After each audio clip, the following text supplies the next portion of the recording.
다시 바다로. 닷새가 지난 후에야 멀리 육지가 보였다. 여기까지 왔으니 안심이다. 쫓아오는 사람은 없겠지? 로빈슨은 작은 강 어귀에 배를 대고 돛을 내렸다. 어두워지면 육지에 가서 상황을 살펴보도록 하자. 그리고 물도 길어오자. 밝은 낮에 섣불리 나섰다가 야만인들에게 붙잡히기라도 한다면 그동안의 노력은 아무 소용이 없었다. 그러나 막상 날이 저물어 어두워지자 짐승들의 요란한 울부짖음과 서로 싸우는 소리가 어둠 속에서 들려왔다. 줄리는 사방을 둘러보며 말했다. 위험해요, 주인님. 상륙하면 안 돼요. 그래, 상륙은 내일 낮에 하자. 아침 해가 떴지만 로빈슨은 선뜻 배에서 내리지 못했다. 야단났군. 마실 물이 한 방울도 없네. 빈 물통을 보며 로빈슨이 한숨을 쉬었다. 제가 또 올까요? 줄리, 고맙구나. 하지만 야만인에게 잡히기라도 하면 큰일이야. 우리 같이 가보도록 하자. 두 사람은 각각 총과 물통을 들고 상륙하였다. 잠시 후 줄리는 토끼와 비슷하나 털빛이 다르고 다리가 좀 더 긴 짐승을 들고 헐레벌떡 뛰어왔다. 주인님, 제가 이걸 잡았어요. 그래? 잘됐다. 푸짐하게 먹을 수 있겠는걸? 물도 구했어요. 그리고 여기에는 야만인이 없어요. 그래? 그렇다면 안심이군.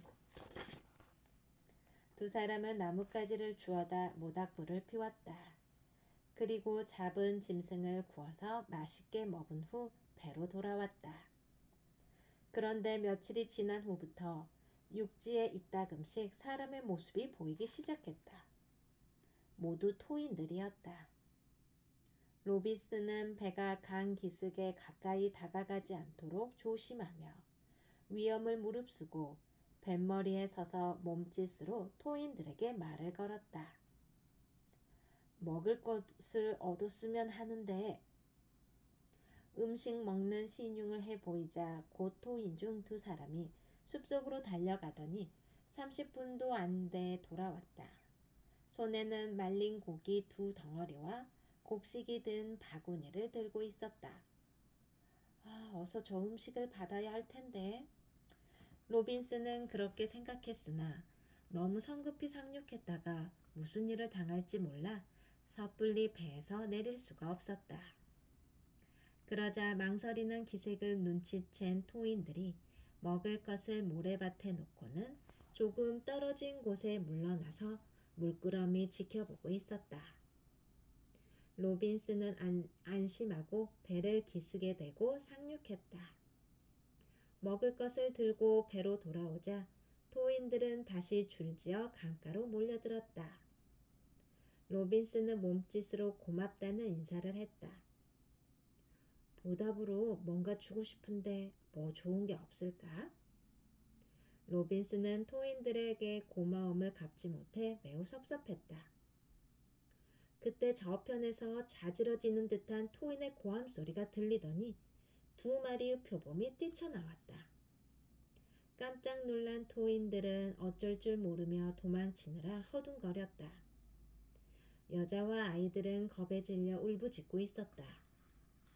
로빈슨은 배에서 총을 집어들고 표범을 겨냥한 뒤 방아쇠를 당겼다.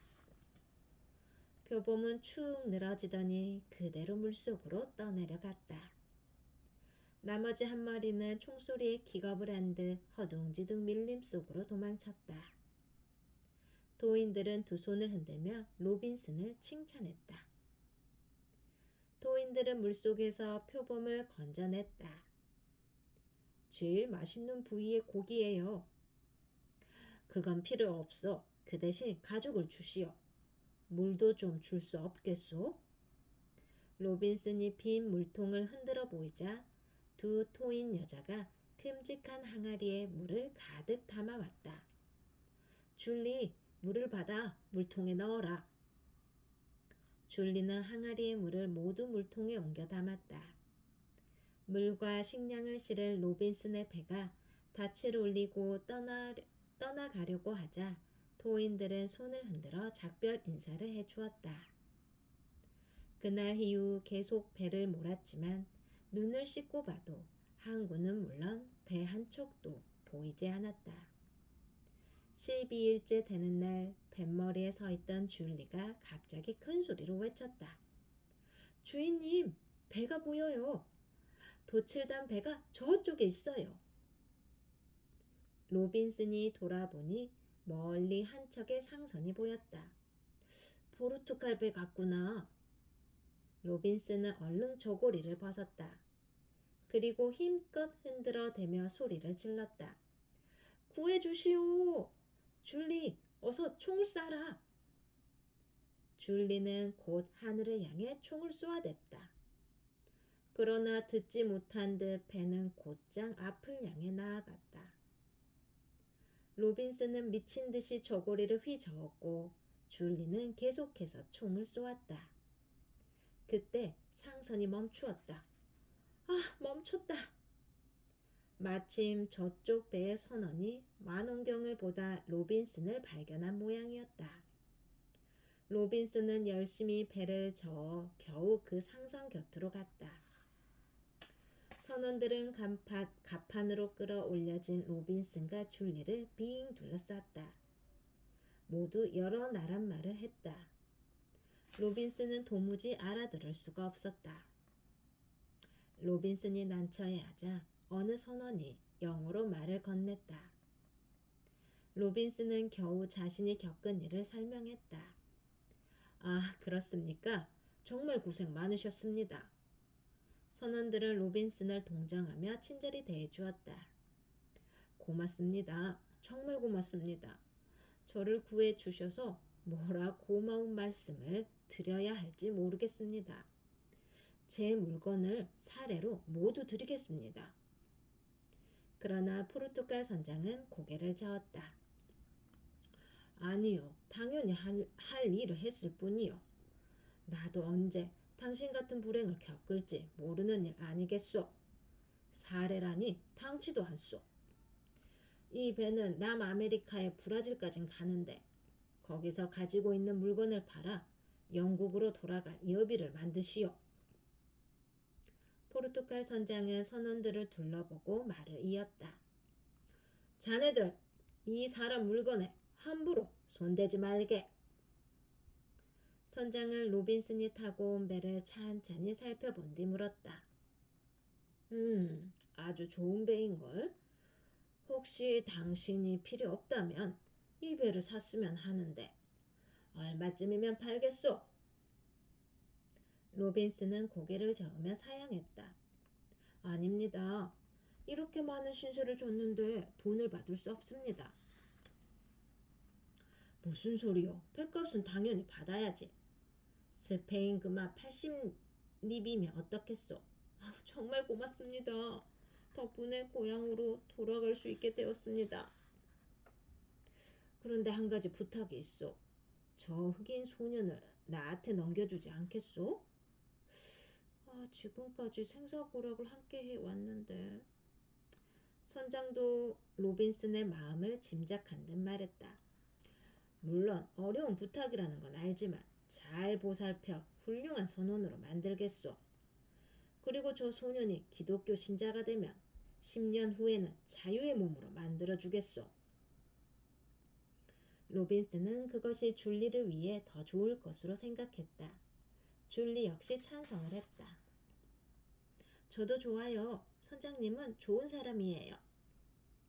항해는 계속되어 브라질의 어느 항구에 도착했다. 선장님, 많은 신세를 졌습니다. 이 은혜는 언제까지나 잊지 않겠습니다. 주인님, 안녕히 가세요. 줄리는 눈물을 글썽이며 로빈슨과의 이별을 아쉬워했다.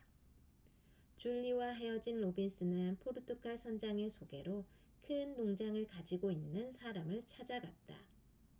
그 주인은 성장만큼 친절한 사람이었다. 로빈슨은 매일 농장에서 사탕수수를 재배하는 일을 도왔다. 곧 로빈슨은 그 일을 완전히 익혔다. 이 일은 꽤 돈을 벌 수 있겠는데? 옳지, 나도 한번 독립을 해볼까? 처음에는 힘만 들고 수입은 거의 없었다. 그러나 2년째부터 제법 돈이 모이기 시작했다. 3년째에는 담배도 재배하였다. 로빈슨은 평화로운 생활을 하며 적지 않은 돈을 벌었지만 날이 갈수록 모든 일이 따분해지기만 했다. 지루해. 모험을 좋아하는 천성이 다시 꿈틀거리기 시작한 것이었다. 그러던 어느 날 로빈슨은 근처 농장 주인들과의 모임에서 무역 이야기를 하였다. 유리구슬, 장난감, 가위 같은 것을 가져가면 토인들은 아주 좋아합니다. 그 대가로 사금과 상아를 줍니다. 한 번만 다녀와도 큰 돈을 벌 수 있죠. 모두들 흥미를 갖고 로빈슨의 말을 들었다.